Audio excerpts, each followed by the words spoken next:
अभी कुछ दिन पूर्व पुरी के शंकराचार्य स्वामी निश्चलानंद सरस्वती जी के प्रयागस्थ शिविर में किसी व्यक्ति ने एक प्रश्न किया था, मृच्छराज कौन है, उसकी वास्तविकता क्या है। इस विषय में सार्वजनिक रूप से उस व्यक्ति ने जिज्ञासा व्यक्त की थी और पुरी के शंकराचार्य जी ने लगभग 5 मिनट तक उस व्यक्ति के प्रश्न का समाधान किया, किंतु उसमें प्रारंभिक जो 1 मिनट है वह सभी लोग समझ सकते हैं और उसके आगे का अंश वही लोग समझ सकते हैं जो कुछ आध्यात्मिक चित्तवृत्ति वाले हैं या इन विषयों में कुछ विशेष गति रखते हैं। पुरी के शंकराचार्य जी ने मृच्छराज के विषय में यही कहा, भविष्य में होने वाले भीषण नरसंहार के पात्र तैयार करने का माध्यम मृच्छराज है। पुरी के शंकराचार्य जी के बहुत से शिष्य कथित रूप से जो उनके अभियानों का समर्थन करते हैं, मेरा तिरस्कार करने या मेरा उपहास करने की दुर्वृत्ति को प्रदर्शित करते हुए मृच्छराज वाले विषय में हमारा बहुत उपहास करते रहे हैं। किंतु पुरी के शंकराचार्य जी का यह कथन कि मृच्छराज भविष्य में होने वाले नरसंहार, भीषण नरसंहार का पात्र तैयार करने का माध्यम है और प्रजापति के द्वारा भेजा गया है। यहाँ प्रजापति शब्द से दक्ष प्रजापति का अर्थ नहीं लेना चाहिए, ब्रह्मा जी के लिए प्रजापति शब्द का प्रयोग यहाँ पर किया गया है, जिसको आगे इन्होंने व्यक्त भी किया। तो इस प्रकार के कथन से पुरी के शंकराचार्य के शिष्य ये नहीं कहते, वो तो जय गुरुदेव और जगत गुरु की जय और सब अपनी चापलूसी में लगे रहते हैं, लेकिन ये नहीं कहते कि इस विषय में सबसे मुखर होकर निर्भयतापूर्वक निग्रहाचार्य ही सार्वजनिक रूप से विषयों को स्पष्ट कर रहे हैं। वहाँ ये बात नहीं कहेंगे, क्योंकि उनका उद्देश्य धर्म सिद्धांत की रक्षा करना नहीं है, उनका उद्देश्य सनातन धर्म के शत्रुओं से धर्म की रक्षा करना नहीं है। उनका उद्देश्य एक व्यक्ति विशेष के सर्वविध कृत्यों का विरोध करना और अन्य के सर्वविध कृत्यों का समर्थन करना है। चाहे दोनों विषय में दोनों व्यक्ति एकमत भी क्यों न हो जाए, लेकिन उसमें एकमत होने के बाद भी एक का विरोध ही किया जाएगा, दूसरे का समर्थन ही किया जाएगा। ऐसी दुर्वृत्ति इन लोगों के मन में है। अब पुरी के शंकराचार्य जी ने जो कहा कि ब्रह्मा जी की योजनाओं का वह क्रियान्वयन करेगा या ब्रह्मा जी के द्वारा भेजा गया है मृच्छराज को, तो इसके पीछे जो एक पंक्ति का रहस्य है उसको समझना कठिन है। और पुरी के शंकराचार्य जी के इस वक्तव्य से ठीक 1 दिन पहले हमने एक वीडियो रिकॉर्ड किया था जो 7वें अनुभाग के रूप में प्रकाशित भी है इस श्रृंखला में। उसमें हमने कल्कि पुराण का आश्रय लेकर आप सबों को बताया था कैसे ब्रह्मा जी के पीठ के माध्यम से अधर्म और मिथ्या की उत्पत्ति हुई और उन्हीं की वंश परंपरा में कलिपुरुष आया और वही कलिपुरुष मृच्छराज की पैशाचिक शक्तियों का अभिवर्धक है, प्रायोजक है, मृच्छराज का स्पॉन्सर है कलिपुरुष। तो पुरी के शंकराचार्य जी की एक पंक्ति ब्रह्मा जी की योजनाओं का क्रियान्वयन करने का माध्यम है मृच्छराज, ये जो कहना चाहते थे वो उसके पीछे जो शास्त्रीय रहस्य है उसको हम अभिव्यक्त कर चुके हैं। फिर पुरी के शंकराचार्य जी ने एक बड़ी सुंदर उक्ति कही कि मृच्छराज भी अच्छे हैं, मतलब ऐसे शब्द नहीं कहा उन्होंने, उसी प्रणाली में आगे कहा कि वो भी अच्छे हैं। अच्छे क्यों हैं? मनोविज्ञान है। दुर्जन न हो तो सज्जनों की सज्जनता को व्यक्त कौन करेगा, और सज्जन न हो तो दुर्जनों की दुष्टता किन पर व्यक्त होगी, कैसे होगी? तो दुर्जनों की दुर्जनता को व्यक्त करने वाले सज्जन होते हैं और सज्जनों की सज्जनता को व्यक्त करने वाले दुर्जन होते हैं। इसमें उन्होंने कलयुग के तात्कालिक आवेशावतार दुर्योधन का भी उदाहरण दिया और द्वापर युग के आवेशावतार के रूप में दुशासन का उदाहरण दिया। लेकिन यहाँ पर एक शोधन हम करना चाहेंगे, दुशासन जो है वह कलयुग द्वापर युग का आवेशावतार हमारे दृष्टि में नहीं है। आवेशावतार जो द्वापर युग का है वह वस्तुतः शकुनी है। शास्त्रों में शकुनी को आवेशावतार बताया गया है द्वापर युग का, क्योंकि द्यूत क्रीड़ा में उसकी अभिव्यक्ति अधिक हुई थी और कलयुग को दुर्योधन के रूप में अभिव्यक्त किया गया है। बहुत से लोग बहुत से विषयों में प्रश्न करते रहते हैं हमसे कि यहाँ पर ये होना चाहिए, वो होना चाहिए, क्या ऐसा है, क्या वैसा है। तो ऐसे लोगों को मैं बताऊं कि इस श्रृंखला को हमको सिटकॉम के रूप में, आपको सिचुएशनल कॉमेडी के रूप में प्रस्तुत नहीं कर रहे हैं कि आपका मनोरंजन किया जाए और कहीं से भी कोई भाग 5-10 मिनट देख लीजिए तो समझ जाए, ऐसा नहीं है। आप यदि इस श्रृंखला को देखना चाहते हैं तो प्रारंभ से देखें, पूरा देखें, बिना स्किप किए देखें। इसी से पूर्वापर प्रसंगों को आप समझेंगे और बहुत से ऐसे विषय जो आप अभी पूछ रहे हैं उन विषयों का समाधान हम पहले कर चुके हैं, उनसे भी आप लाभान्वित होंगे। नहीं तो ये श्रृंखला का 100वां अनुभाग भी आएगा तो भी आपके मन की शंकाएं और जिज्ञासाएं नष्ट नहीं हो पाएंगी। अब कुछ लोग जो मेरा विरोध करने के चक्कर में मृच्छराज को काल्पनिक बता रहे थे, वही लोग पुरी शंकराचार्य जी के वक्तव्य पर जय जयकार करते दिख रहे हैं। और जब हमने कहा कि पुरी के शंकराचार्य जी ने भी उसी बात को संकेत में कहा है, तो लोग यह भी मेरा उपहास करने के लिए कह रहे हैं कि पुरी के शंकराचार्य जी ने ही तो कहा था कि निग्रहाचार्य केवल भगवान है, निग्रहाचार्य भगवान ही है, अन्य नहीं। इस प्रकार का वक्तव्य उन्होंने दिया था। देखो, पुरी के शंकराचार्य जी की जो वाणी है वो बहुधा संकेतात्मक होती है, उसका विश्लेषण, उसका व्याख्यान जो है वो नहीं करते हैं। और उनके चेले जो चिराग तले अंधेरा हैं, पुरी के शंकराचार्य जी चिराग और उनके मठ के लोग अंधेरा, तो चिराग तले अंधेरा का जो पर्याय है वही गोवर्धन मठ है। चिराग की रोशनी बाहर तो फैलती है, अपने ही नीचे नहीं फैल पाती है। तो पुरी के शंकराचार्य जी का ज्ञान अभियान तो समाज में आगे बढ़ रहा है, लेकिन उन्हीं के निकटवर्ती लोगों तक नहीं पहुंच पा रहा है अपेक्षित गति से। तो उन्होंने जो यह वक्तव्य दिया था, या ऐसे जो वक्तव्य देते हैं, जैसे 3.5 वर्ष में भारत हिंदू राष्ट्र बन जाएगा, ये सब भी जो बातें हैं, तो अधिक खुलकर विश्लेषण वो नहीं करते। उन्होंने सदैव यह कहा है कि मैंने संकेत कर दिया, मैंने संकेत कर दिया। तो उनके शिष्य स्वयं को उसी प्रज्ञा के स्तर पर स्थित मानने का दंभ करते हैं कि हम तो शंकराचार्य जी के निकटवर्ती हो गए, तो हमारी खोपड़ी बिल्कुल शंकराचार्य जी के लेवल की होगी। तो फिर उनके कहे एक लाइन का हम ऐसा पोस्टमार्टम करेंगे कि पूरी टीका लिख देंगे। और यही टीकाकारों ने पूरी पीठ के अभियानों की धज्जियां उड़ाई हैं। जिन पुरी पीठाधीश्वर के पास अवध ओझा जैसे नास्तिक, मोरारी, रामदेव, मोहन भागवत जैसे धर्मद्रोही घंटों बैठकर चर्चा कर सकते हैं, एकांत में व्यक्तिगत रूप से मिल सकते हैं, तो क्यों? क्योंकि पुरी के परिकर ऐसा करवाते हैं। लेकिन जिन शास्त्रीय विषयों का हम अनुभव रखते हैं, जिस प्रकार की सिद्धांत निष्ठा रखते हैं और समयानुसार पुरी के शंकराचार्य जी के साथ सामाजिक रूप से और सैद्धांतिक रूप से खड़े भी दिखाई देते हैं, ऐसे हम जैसे लोगों को पुरी के परिकर मिलने देना नहीं चाहते हैं। क्यों? उनको हृदय में असुरक्षा का भाव कहीं न कहीं अवश्य मिलता है। तो अभी जो पुरी के शंकराचार्य जी के कथन है, उनका दुरुपयोग कैसे किया जाता है और पुरी के शंकराचार्य जी के वचनों का गलत विश्लेषण करके लोगों को भ्रमित कैसे किया जाता है, इसके विषय में आपको बहुत सुंदर उदाहरण यूट्यूब पे मिल जाएगा। एक चैनल आज हमें देखने को मिला जिसका नाम है अच्युतानंद वाणी, और अच्युतानंद वाणी नाम के चैनल पर पुरी शंकराचार्य जी के कथनों को तोड़ मरोड़ कर कल की अवतार हो चुका है ऐसा सिद्ध किया जा रहा है, कल की आ चुके हैं, सतयुग आने वाला है ऐसा कहा जा रहा है, और पुरी के परिकर सोए हुए हैं, पुरी शंकराचार्य के चेले सोए हुए हैं, वो खंडन नहीं कर रहे इन बातों का। जबकि अच्युतानंद वाणी वाले चैनल ने पुरी के शंकराचार्य के वचनों को तोड़ मरोड़ कर, काट कर, आधे अधूरे असंदर्भित रूप में प्रस्तुत करके भविष्य मालिका में लिखी हुई बातों के ऊपर पुरी के शंकराचार्य के वचन कैसे फिट बैठते हैं ऐसा दिखाने का प्रयास किया है। अब पुरी के शंकराचार्य जी के कथन जो यह आए थे कि निग्रहाचार्य भगवान है, अन्य नहीं, उसके पीछे लोग यह तर्क दे रहे थे कि निग्रह शक्ति भगवान की है। तो हमने कहा था कि सृष्टि, स्थिति, संहार, अनुग्रह भी तो भगवान की है, तो गुरु जी के रूप में अनुग्रह क्यों करते हैं? आचार्य माम विजानीयात इत्यादि। तो पहले लोगों ने कहा कि निग्रह संप्रदाय ही काल्पनिक है, बाद में हमने प्रमाण दिया तो निग्रह संप्रदाय को मान लिया। फिर कहा कि निग्रहेश्वरी देवी काल्पनिक है, हमने उनका भी प्रमाण दिया षष्ठी निग्रह कारिका इत्यादि वचनों से, तो वहाँ देवी को भी मान लिया। लेकिन फिर कहा कि नहीं, हम निग्रहाचार्य के रूप में तुम्हें नहीं मानते। लेकिन यही बात है कि लोग तो शक्ति संगम तंत्र को भी अप्रामाणिक मान रहे थे। लेकिन जो पंडित गोपीनाथ कविराज जैसे विद्वानों के वचनों से हमने दिया कथन, और यहाँ तक कि शांकर परंपरा में ही जो निगमागम सम्मत परंपरा के बड़े अनुभवी और भास्करवत जो आचार्य रहे भास्कर राय भारती जी, उन्होंने जब आदि शंकराचार्य जी की स्तुति की है अपने ग्रंथों में, तो वहाँ क्या लिखा? मैं उन आदि शंकराचार्य जी का यशोगान करता हूँ, उनको नमन करता हूँ जिनका वर्णन बृहत शक्ति संगम तंत्र में वर्णित है। तो जिस परंपरा के आचार्य ही जिस ग्रंथ का यशोगान करते रहे हों, और जिस परंपरा के आचार्यगण ही जिस संप्रदाय के पूर्वाचार्यों का अभिवादन और प्रशस्ति निवेदन करते रहे हों, ऐसे लोगों को काल्पनिक बताना, छद्म बताना और पुरी के शंकराचार्य जी के कथनों को तोड़ मरोड़ कर प्रस्तुत करना, यह सिद्ध करता है कि पुरी के शंकराचार्य जी के जो परिकर हैं वो उनकी ही सैद्धांतिक वृत्ति का खंडन करने में लगे रहते हैं, जिससे अंततः म्लेच्छराज के ही बल को प्रश्रय प्राप्त होता है, अभिवर्धन प्राप्त होता है। यही कारण है कि लोगों ने यह प्रश्न नहीं किया कि श्री भागवतानंद गुरु नाम का एक व्यक्ति स्वयं को निग्रह संप्रदाय के अंतर्गत अभिषिक्त निग्रहाचार्य बताता है, उसके विषय में क्या कहना है, ये प्रश्न नहीं किया। केवल इतना प्रश्न किया कि निग्रहाचार्य कौन होते हैं, तो और कह दिया गया शंकराचार्य जी के द्वारा कि भाई निग्रह शक्ति भगवान की, तो भगवान निग्रहाचार्य। अब बस इसी एक पंक्ति का अनर्थ करते हुए लोगों ने उस पंक्ति का कैसा प्रयोग किया ताकि मुझे नीचा दिखाया जा सके, मुझे अप्रामाणिक दिखाया जा सके। लेकिन वही लोग म्लेच्छराज के विषय में निग्रहाचार्य ने इतना खुलकर सामने आकर वार्तालाप किया, इस विषय में हमें श्रेय नहीं देना चाहते, क्योंकि इससे विखंडन उत्पन्न हो जाएगा उनके विद्वेष में।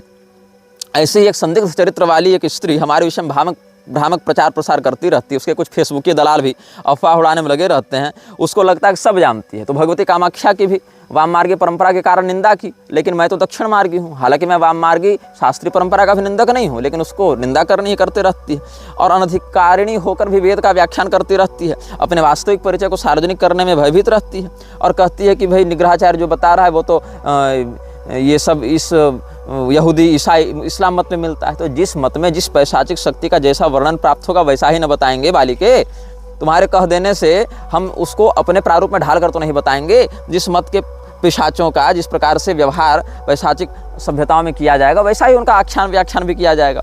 और निग्रहाचार्य केवल भगवान है इस विषय में जब हमने वक्तव्य निर्गत किया था, आपत्ति पत्र भी निर्गत किया था, तो पुरी के शंकराचार्य जी तक उसको पहुंचने भी नहीं दिया गया, ताकि कहीं शंकराचार्य जी उसको पढ़ने के बाद शास्त्रीय सिद्धांतों को देखने के बाद हमारे समर्थन में वक्तव्य न दे दें और इन लोगों की पोल न खुल जाए। तो पुरी मठ को अपने नियंत्रण में लेने की पूरी तैयारी की जा चुकी है। उनके जो निजी परिकर हैं वो अपने परिजनों के साथ विरक्त दीक्षा लेने के बाद भी पूर्वाश्रम के परिजनों के साथ मिलकर धनुगाही में लगे रहते हैं और बारूद के ढेर पर बैठे पुरी के शंकराचार्य जी इन परिकरों के महत्व से भी बाहर नहीं निकल पा रहे हैं। आउट ऑफ कॉन्टेक्स्ट कवरेज देने में पुरी के परिकरों का कोई तोड़ नहीं है। कैसे? बागेश्वर धाम के ऊपर हमारी ममता की आंचल है, इस प्रकार से पुरी के शंकराचार्य जी ने जब समर्थन में वक्तव्य दिया था तो पुरी शंकराचार्य के कितने परिकरों ने एक एक पंक्ति पर 10-10 पंक्तियों की टीका लिख दी थी कि पुरी के शंकराचार्य के संकेतों को समझो, उनके अर्थ को समझो, उनके विषय को समझो। उसमें ये कहना चाह रहे हैं बागेश्वर धाम के रूप में क्रांति आने वाली है, बागेश्वर धाम ये कर देंगे वो कर देंगे। यहाँ तक कि केवल मेरा विरोध किया जा सके इसके लिए वर्णाश्रम द्रोही बागेश्वर की प्रशंसा करनी हो, चाहे नकली शंकराचार्य खड़ा करने वाले महर्षियों को गाली देने वाले हरिनारायण का यशोगान करना हो, या यहाँ तक कि शास्त्रों को प्रक्षिप्त बताने वाले गिरधर मिश्र तक का समर्थन करना हो, पुरी के कथित समर्थक हर उस अधर्मी से हाथ मिलाने के लिए तैयार हो गए जिसने कभी न कभी हमारा विरोध किया हो। जबकि सैद्धांतिक रूप से ये लोग कभी पुरी शंकराचार्य के साथ खड़े नहीं दिखेंगे और जो खड़ा दिखेगा उसका ये लोग विरोध करते रहेंगे। तो तात्पर्य क्या है? पुरी के शंकराचार्य जी जब तक जीवित हैं तब तक गोवर्धन मठ के रूप में कुछ स्थित रहेगा, और नहीं तो पुरी के शंकराचार्य जी के परिकर मठ को पूरी तरीके से कब्जे में लेकर पूरी व्यवस्था को रसातल भेजने के लिए पड़े हुए हैं। और यही हाल मैं तुमको बता दूं, निग्रहाचार्य केवल भगवान हैं इस बात को प्रसारित करने वाले परिकर जितना अंधाधुंध मेरा दुष्प्रचार किए हैं, वही लोग ये दुष्प्रचार या सुप्रचार क्यों नहीं कर पा रहे हैं कि पुरी के ही शंकराचार्य जी ने यह भी वक्तव्य दिया था कि 3.5 वर्ष में भारत हिंदू राष्ट्र बन जाएगा, और जब इस माघ महीने में 3.5 वर्ष पूरे हो गए तो कहाँ है हिंदू राष्ट्र? तो यह समझना चाहिए कि आपके आचार्य जो कहते हैं उसके पीछे के कारण, निवारण, प्रसंग, प्रक्रिया, उद्देश्य को समझे बिना केवल उछल कूद मचाने से आपके आचार्य के वचनों की प्रामाणिकता खंडित तो होती है।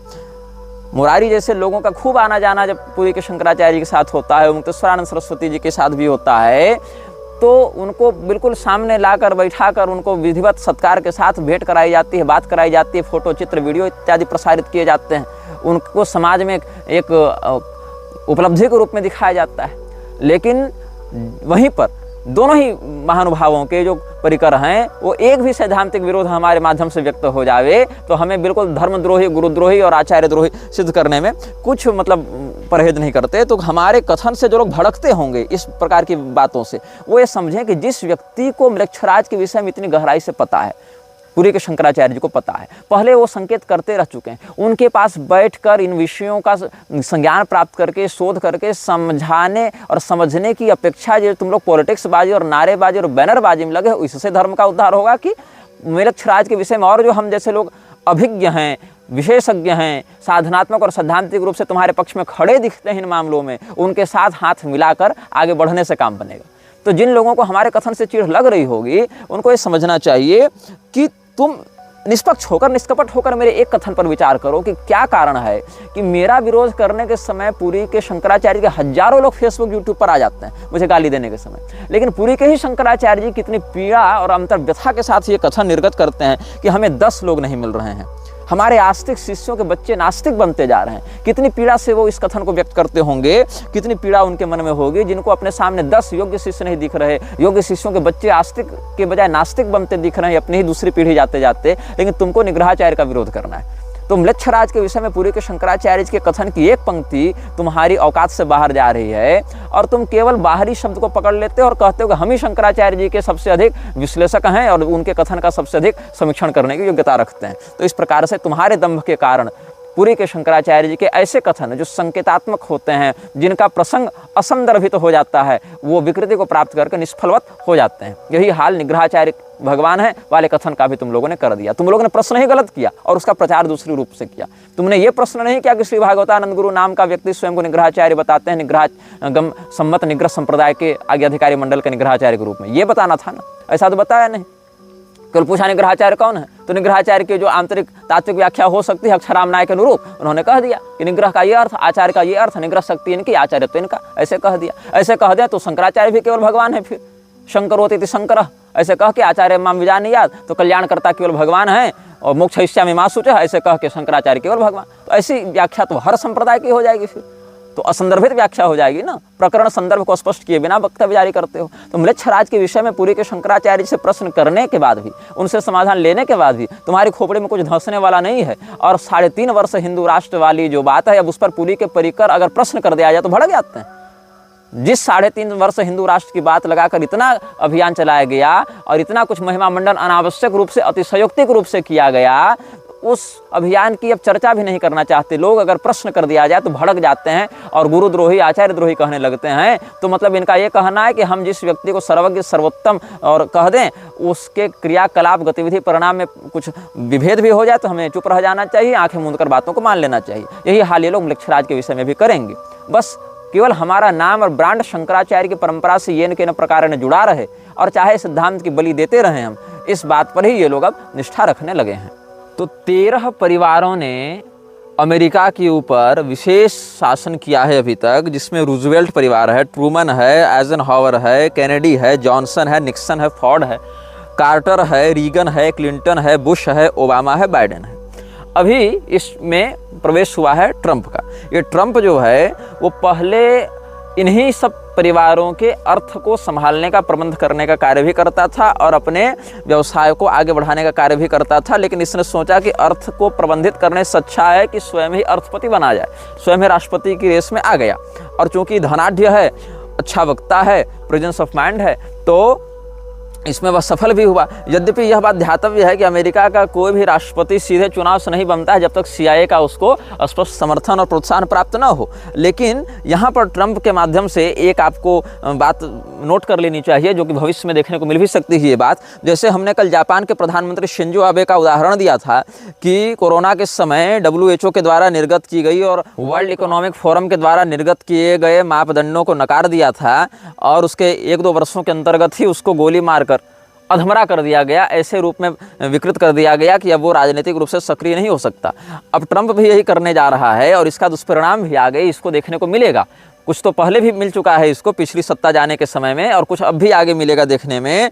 जब अत्युत्साह में इसने अभी एक निर्णय लिया है कि अमेरिका में बस 2 ही जेंडर होंगे, मेल और फीमेल, और बाकी जो 365 जेंडर तुम बना के घूम रहे हो उसको नकारा जाएगा, उसके लिए जो आंदोलन लोग कर रहे हैं उनको दंडित किया जाएगा। ऐसा भी एक परिसंकल्प ट्रंप की सरकार चलाने वाली है, जिसकी दबी चुपी और कुछ सार्वजनिक सूचनाएं भी प्राप्त हो रही हैं। और ये बिल्कुल ही म्लेच्छराज के अभियान में एक सीधा साधा विरोध आप समझ सकते हैं और इसका दुष्परिणाम भी भोगना पड़ेगा। हो सकता है इसके पीछे कुछ और चाल हो, लेकिन वर्तमान परिप्रेक्ष्य में यही देखने को मिल रहा है। दूसरी बात, वर्ल्ड हेल्थ ऑर्गेनाइजेशन WHO से अमेरिका बाहर हो रहा है, जबकि WHO का सबसे बड़ा स्पॉन्सर, सबसे बड़ा फंड रेजर अमेरिका ही रहा है।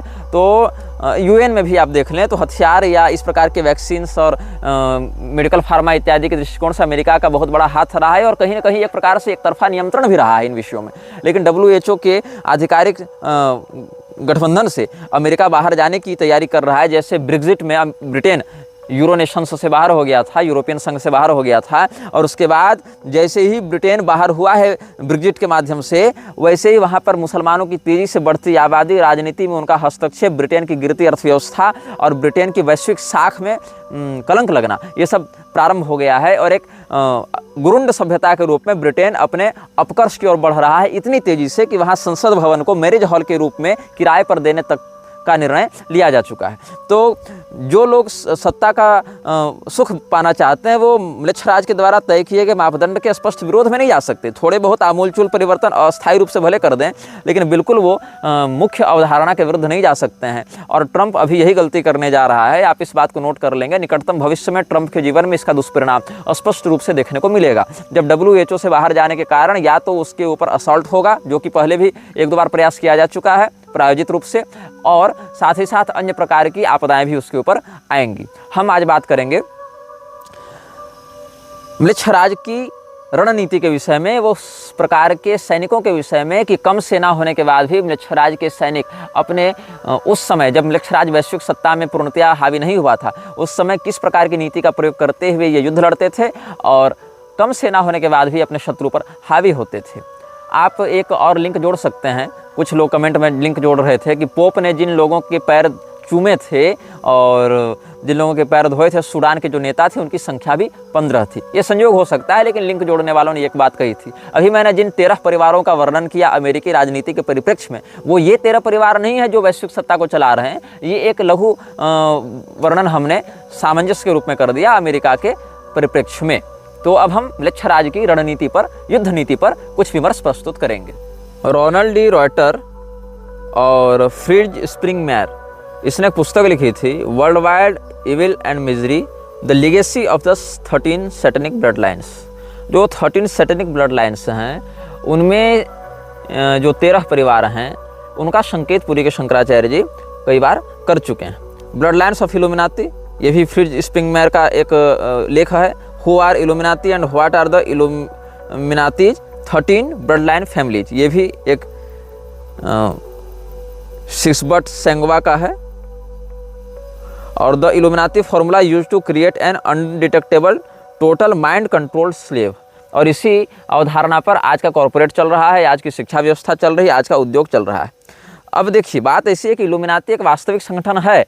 म्लेच्छराज के अधीन कार्य करने वाले 15 संगठनों में से एक इल्यूमिनाती भी है, लेकिन Illuminati is real but over hyped. उसके विषय में बहुत कुछ बातें सेंसेशन क्रिएट करने के लिए, ट्रेंड बनाने के लिए, पॉपुलर होने के लिए भी कही गई है। ऐसा नहीं कि इस विश्व में जितने भी घटनाएं घटित हो रही हैं, जितने भी षड्यंत्र हो रहे हैं, सब केवल इल्यूमिनाती करवा रहा है।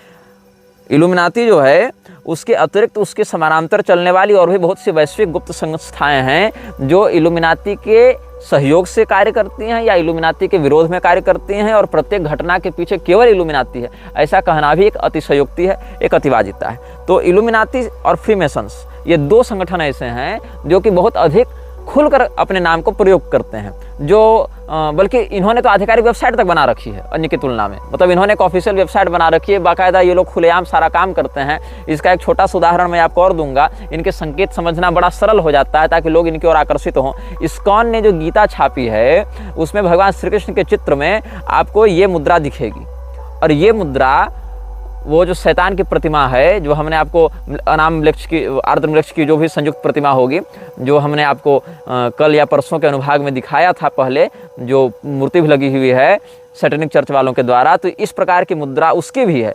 और भगवान कृष्ण का जो चित्र इस्कॉन ने छापा है गीता के मुख पृष्ठ पर, वहाँ भी यही मुद्रा है भगवान कृष्ण के हाथों में। लेकिन ध्यातव्य बात यह है कि दोनों के जो कनेक्शन क्या है, यदि आप इसको समझना चाहते हैं तो आप ऐसे समझें कि फ्री मेसन्स के हॉल में जाकर प्रभुपाद ने बाकायदा वक्तव्य दिया है। प्रभुपाद ऑफिशियली फ्री मेसन्स का मेंबर था, और जो इल्यूमिनाती के बहुत बड़े समर्थक और प्रत्यक्ष प्रोत्साहक रहे हैं, ऐसे फॉर्ड फैमिली का ही बहुत बड़ा काम फंड गिवर के रूप में इस्कॉन की स्थापना में रहा है। अब फ्री मेसन्स कैसे कार्य करते हैं, इसके विषय में जेम्स एंडरसन की लिखी एक पुस्तक है, the constitution of free masons, और एच पॉल जेफर्स की भी एक पुस्तक है, free masons a history and explanation of world's oldest secret society. तो ये जो मुद्रा है, ऐसे ये मुद्रा प्राण मुद्रा भी कहलाती है। तो कहीं ना कहीं प्राण शक्ति पर नियंत्रण करके अपने संक्रमण को लोगों की प्राण तक पहुंचाकर उनको अपने वश में करना भी म्लेच्छराज के संकेतों में से एक संकेत समझा जा सकता है, कि हम समस्त लोगों को अपने वशीभूत करें, उनकी प्राण शक्तियां हमारी हों। जिस प्रकार से प्रोसेस करके किसी तत्व की ऊर्जा का आस्वादन करता है, जहाँ पर आप चिकित्सा इत्यादि देखेंगे आयुर्वेद में, वहाँ ग्रहोन्माद चिकित्सा, भूतोन्माद चिकित्सा ये सब होती है। तो पिबन्ति शोणितम तस्य योगिन्यः प्राप्य सादरा, ये सब भी आगम में देखने को मिलता है। जहाँ पर अविधिपूर्वक मंत्र जप करने वाले या अधिक्षित व्यक्ति के प्राण का अवशोषण करके योगिनियाँ, डाकिनियाँ इत्यादि उसका अवशोषण करती हैं, उसके प्राण का भक्षण करती हैं। वैसे ही यह संकेत भी समझा जाना चाहिए कि मृच्छराज अपनी तामसिक शक्तियों का प्रयोग करके लोगों के प्राण का अवशोषण करता है और human sacrifice, foetus sacrifice, child sacrifice, sexual sacrifice, ये सब के माध्यम से लोगों की प्राण शक्ति का भी वह अपहरण करता रहता है। तो जैसे यज्ञ भाग का उपभोग करते थे असुर छीन कर, वैसे ही इन लोगों के हव्य कव्यादि का उपभोग करते थे, पिंड का भाग वहाँ नहीं पहुँचने देते थे, आज्य भाग नहीं पहुँचने देते थे। वैसे लोगों के प्राण शक्ति का भी ह्रास करके उसकी ऊर्जा को अपने पास खींचने की बात मृच्छराज के नीतियों में देखी जा सकती है। और पहले में भी और आज भी कुछ कुछ ऐसे साधक इस कामाख्या क्षेत्र में हैं, साधिकाएं हैं, जो दूसरे व्यक्ति की युवावस्था को, दूसरे व्यक्ति की प्राण शक्ति का अपहरण कर लेते हैं। जिनमें कुछ तो वहाँ से बचकर भागे व्यक्ति हमारे संपर्क में भी हैं, तो उसकी युवावस्था का, उसकी प्राण शक्ति का अवशोषण करके स्वयं उसके बल से जीवित रहते हैं, परजीवी हो जाते हैं, पैरासाइट्स हो जाते हैं। उसी प्रकार से ये पैरासाइट बनते हुए लोगों की जो ऊर्जा है उसको अवशोषित करने का कार्य मृच्छराज करता है। और इसी प्रकार का संकेत इस्कॉन के द्वारा छापी गई श्रीमद् भगवद गीता में भगवान श्री कृष्ण के हाथ में भी सिग्नल के रूप में देखा जा सकता है। और प्रभुपाद तो ऑफिशियली फ्रीमेसन्स में आता जाता रहता था, वहाँ से उसकी साठगांठ बिल्कुल सार्वजनिक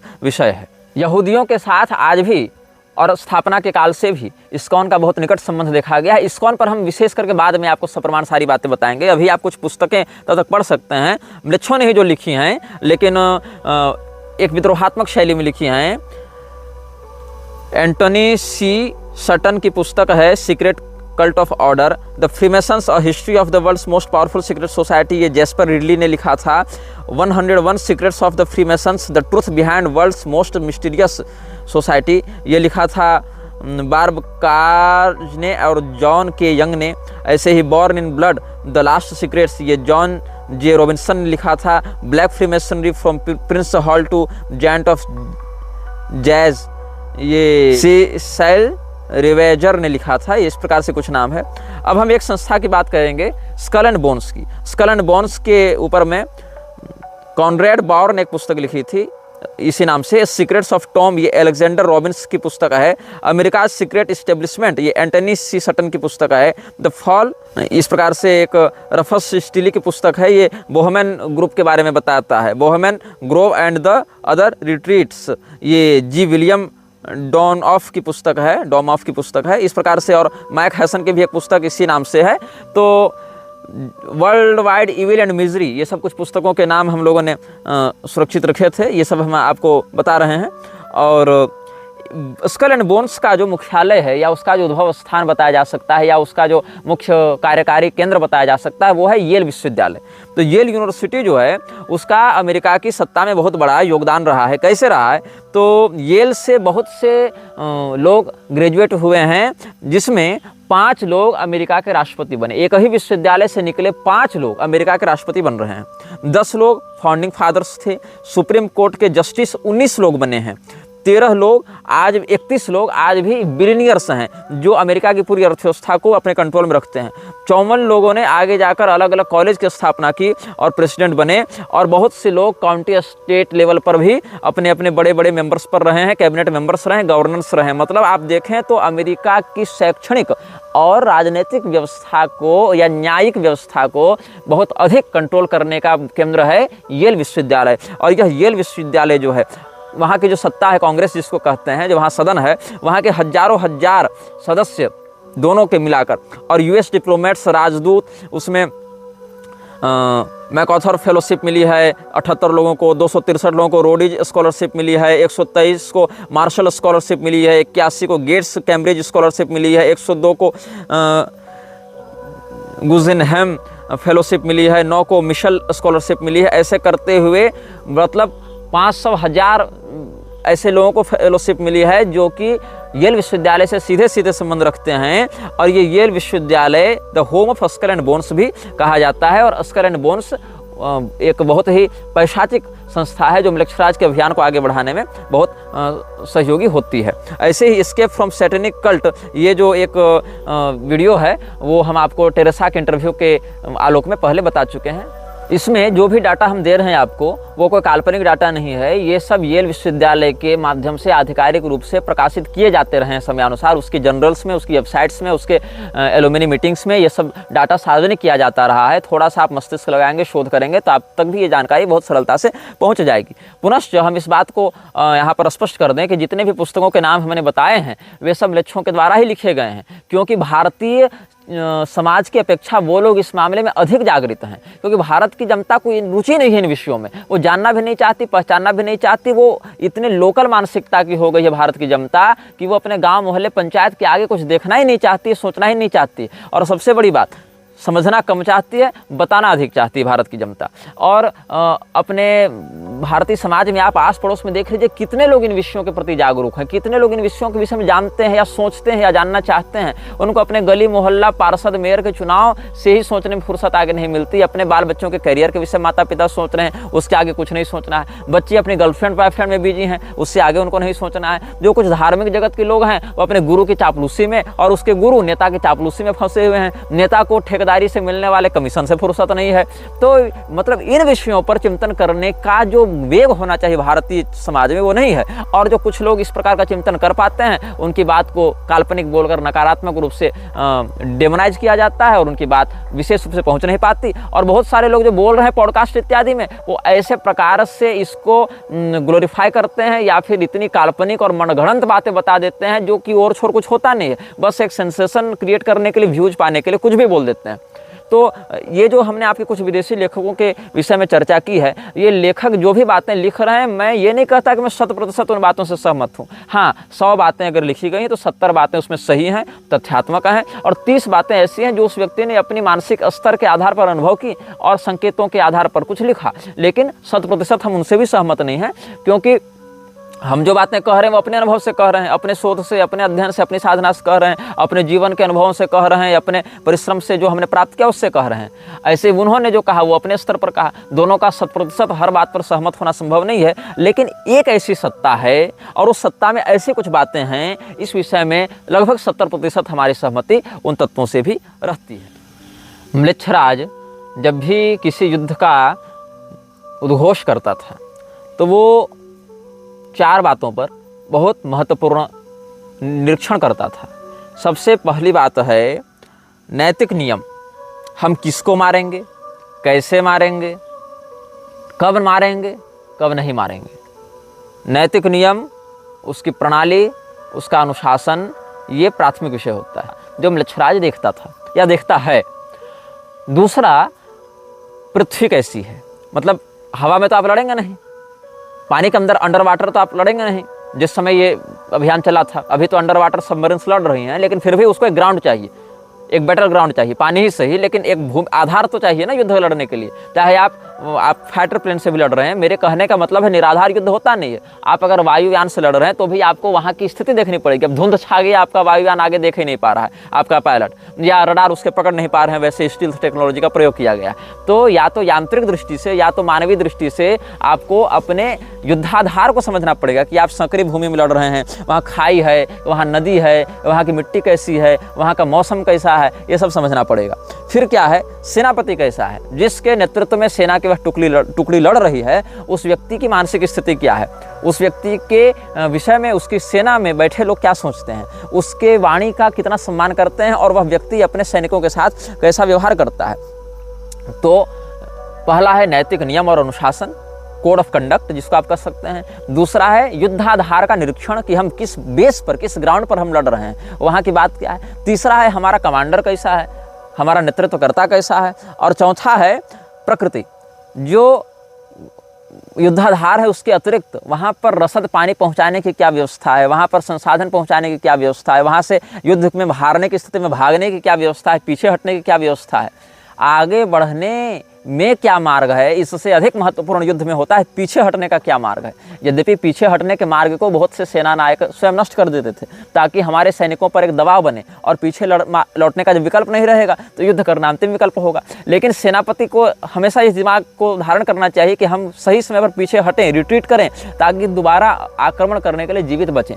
तो इस प्रकार की भी एक नीति का पालन किया जाना चाहिए। तो नैतिक नियम जो हैं वो शासक और जनता के मध्य एक स्वस्थ संबंध स्थापित करने में सहयोगी होते हैं। जो राजा है और जो उसकी सेना है उसके मध्य नैतिक नियम, प्रणाली, अनुशासन ही संबंध को स्थापित करते हैं। जो उसका बैटल ग्राउंड है और बैटल ग्राउंड से जुड़ी जो प्रकृति है वो महत्वपूर्ण संसाधनों को सहयोगी रूप से उपयोग करने में काम आती है। आप ऐसे समझ सकते हैं, बैटल ऑफ रेड क्लिफ, ये एक मूवी आई थी चाइना में, तो बैटल ऑफ रेड क्लिफ को आप देखेंगे तो आप ये समझेंगे कि बहुत ऐसे वो सत्य घटना पर आधारित है।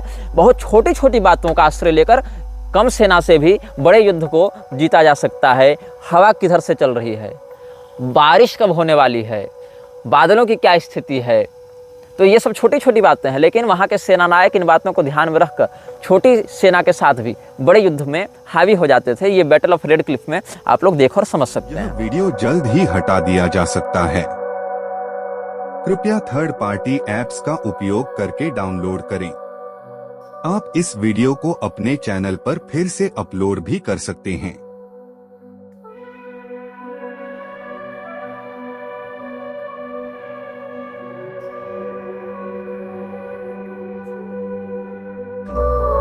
This video may get deleted soon.